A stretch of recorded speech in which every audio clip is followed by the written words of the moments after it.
Well, I'm happy to see you. I'm gonna get started, Margaret. Okay, let's go.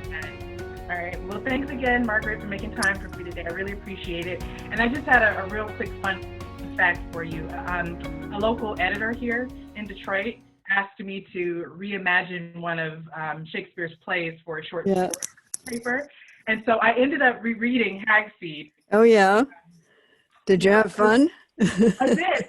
I reread it because you actually gave it to me in 2016. There you go. That's the signature there. Yeah. But I didn't know how to do it, so I read that for some inspiration, and I ended up reimagining A Midsummer Night's Dream. Yes.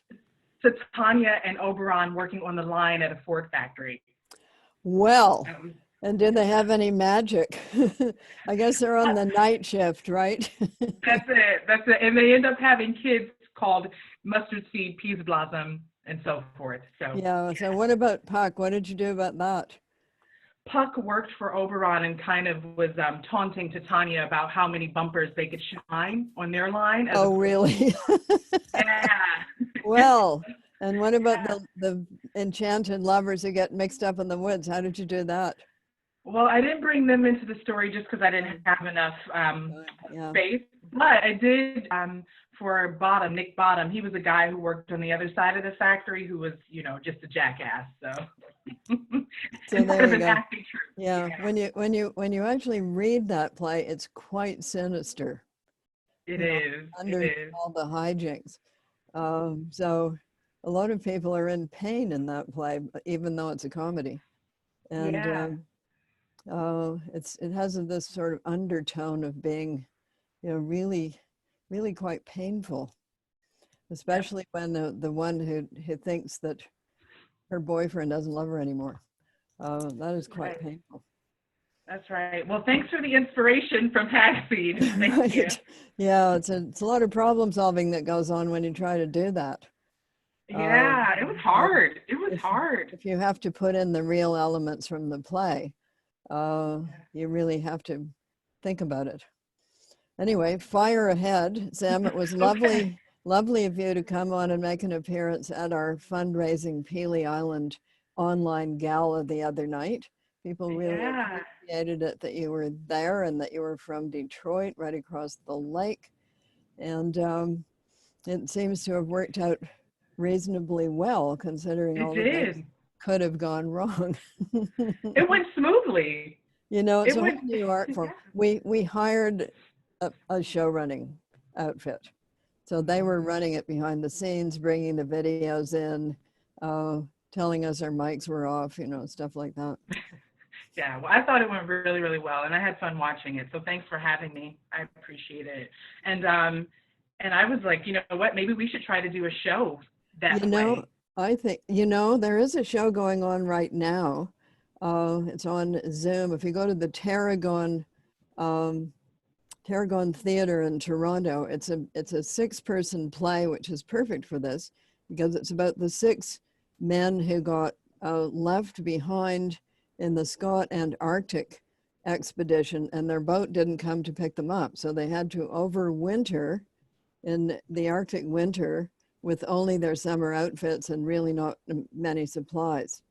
So it's the play of how that happened. None of them died unimaginably.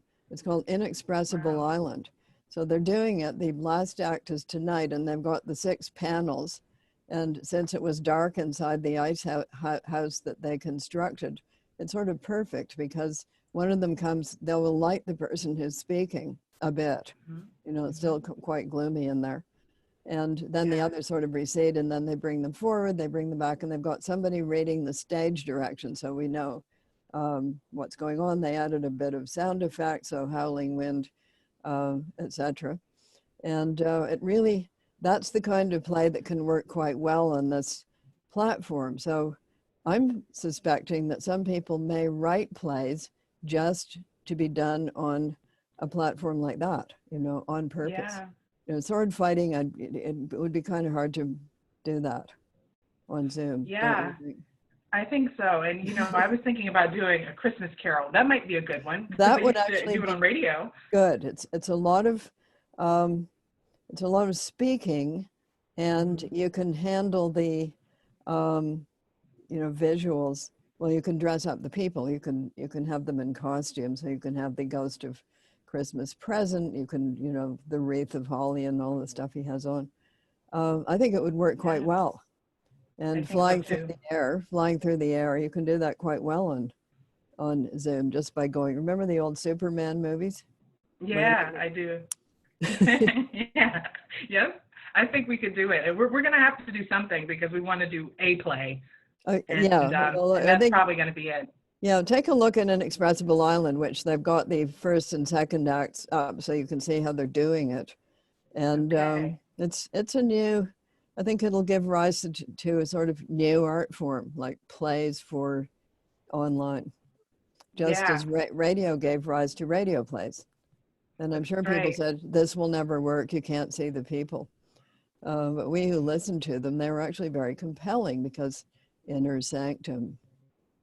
Yeah. I Creak. mean, Inner that's true. sanctum.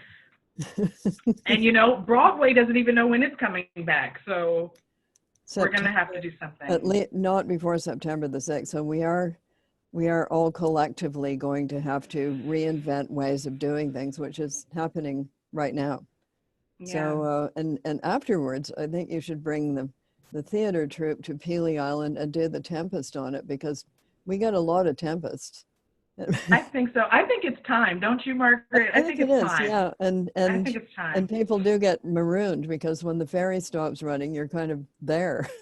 Yeah. And I was thinking about it because you gave me this book when I Yeah, was on Pelee Island yeah, yeah, with you, and that was 2016. I think it's yeah, time. yeah. I think Well, it's time. I think it's there's lots of people who would come to see that once people can come to see anything, I and think so too. you can either do it in the quarry, which is used for all kinds of events, or in the Pelee Island Winery, which you would probably put you'd have to make a bit of a raised stage somewhere, and depending what play you were doing, people could go in and out of the empty wine barrels. Yeah, I'm going to talk to Suzanne too because I've been talking to her about the other stuff Yeah, from the online gala. But I think it's time. I think it's the perfect show to do, especially after these stormy times. So exactly. And yeah, everybody getting marooned. that's I made a right. list of all the food that Prospero was eating, collected by Caliban, of course. And I'm not surprised they wanted to get back to Milan. There wasn't a lot to eat on that island. There wasn't a lot of real food. There was No. pretend food, but it's not the same. Yeah, I was the assistant director on the Stratford production. They're showing it this Thursday on Oh yeah, YouTube. and Yeah, you did that? You, I, you w- were I assisted you were Anthony. assisting. Okay, so Yeah, they're showing it on Thursday. that's What right, on what YouTube. what channel? Is it Um, Stratford Festival channel? it Okay, is. I'll look it up. It is. Okay, good. I bet you Well, had I just bet you had lots of fun. I did. I did. Yeah. And Martha Henry was a blast, so I had a Yeah. good time. Yeah, I did. Well, I just have a few questions for you, Margaret. It's more Okay. of advice for me. That's Okay. more what it is. Um, so one of the reasons that I adore you, Margaret, and I look up to you so much is because you have such, what seems to me, great synergy in your life. Your work aligns with your passions and your family and your travels and all of that. How did you do that, and how can I figure out how to make that work for me? Well, I think you're kind of making it work already, Sam. You Oh, you really? well, you've been a Shakespeare fan since you were 8, and that was thanks to your mom. So there's the family. And you are bringing theater into your community and into unusual places in that area where people wouldn't expect to see, Romeo and Juliet and a recycling plant. But people will turn out for that because it's brought to them and it's not scary. So that you're not going into sort of a gilded palace of mirrors. It's right there where you can get at it. And it brings back to us that the old connection, which was, Shakespeare wasn't Shakespeare when he was doing it. He was a producer director trying to make a living in a seedy part of town, by the way, where they built the Globe Theater was not high end real estate. So they were sort of on the cheap side of the river, and and people were reprimanded for going to the theater. It was supposed to be a sort of down market thing to do. It was sort of low class. So that's where it started, and why, and then it got sort of highfalutin in the 19th century. You know, people exalted it, and it was great acting, and then it became art.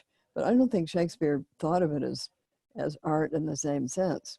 And I'm sure the reason that he wrote The Tempest was they'd figured out how to do storms on stage. You say, wow, we know how to do storms. Let's have Yeah. let's Yeah. have a play with a storm in it. Just as opera, when it was Right. written, you know, you would have something like Queen of the Night because Mozart knew somebody who could sing it. Mhm. So the clown parts in Shakespeare were written for specific actors who were very popular because they're funny, and he wrote parts for them in all of those plays, even the serious ones. People waited for that, so they waited for the gatekeeper in Macbeth. They waited for the gravedigger in Hamlet. He was the funny guy, and I'm sure it was the same actor, Yeah. a couple of them. Yeah. Anyway, so it was like it was more like what you're doing when it started than it was like 19th century grand theater. Yeah. Thanks for saying that, Margaret. Because I go to these big theaters and I go, we're just not that. Well, And I don't know it if we was want to also, be that either. probably not. It was very interactive. So if you go to the reconstruction of the Globe, the actors were very close to the audience, and there was a lot of, you know, to and fro. So when Hamlet is saying to be or not to be, he's not declaiming into the air. He's saying it to you, Sam, to be or not to be. What do you think? You. That's right. Yeah, So that's a lot right. of eye contact, and you could see everybody on stage from anywhere in that theater. Try it That's out. right. Yeah. Well, speaking of the globe, my next question is about travel. And travel is it's such a good tool for getting to know yourself, other people, and the planet. And so, besides Canada, Margaret, what are the top three places in the world that you would recommend people go to connect with themselves, with other people, and also just to see the beauty of the world? The top Well, three. let's. I'm going to cheat a bit. Let's Okay. divide Canada up into places that we know about and places that few Canadians go because they're so far away. So there's Mm, a pop song by the Arrogant Worms called "Canada's Really Big," and that is the thing about it. It's really big, and unlike the States, where only a bit of it is in the north, namely Alaska, a lot of it is in the north. So I would say the north, and by that I mean right up there in Nunavut. It will give you a whole different view of the planet and of time, because when you're above the tree line, you see the bones of the earth. You see oh, wow. what it's like underneath and how long it's been there, like really a long time. So it gives us a bit of perspective, and it's also very I won't say soothing. It's invigorating in a non-fearful way. Although you do understand what happened to people who got lost up there. It's very easy to get lost. So that's one place. Um, I'm pretty keen right now on Australia and New Zealand, partly because New Zealand did such a spectacular job of getting rid of COVID, They and did. with their excellent female prime That's minister. right. So we're keen on her. And they're also doing a conservation project. They intend to get rid of every invasive animal that's been killing their native wildlife by 2050. They have a plan. And they've already done that on a number of their beautiful offshore islands where you can control land not bringing any rats, and see New Zealand wildlife the way it was before people brought, you know, dogs, pigs, rats, ferrets, Australian possums, and cats. Mm-hmm. So you can visit that. So let's say New Zealand, the Arctic, and there's one that I haven't been to yet, but I'm Hmm. hoping to go. So you saw Lamara on during the Peely Gala show. So this is the Maasai who've got a nature conservancy, which is run by them. So unlike a lot of older ones that were run by rich people, this is community run. Okay, so they themselves decided, let's go back to the traditional way that we used to do things, take down the fences. And they have, community support for anybody whose goats do get eaten by a lion, which hasn't happened that often. And the numbers of baby animals, so baby elephants, baby giraffes, baby lions that have now been born because the animals voted with their feet, is really remarkable.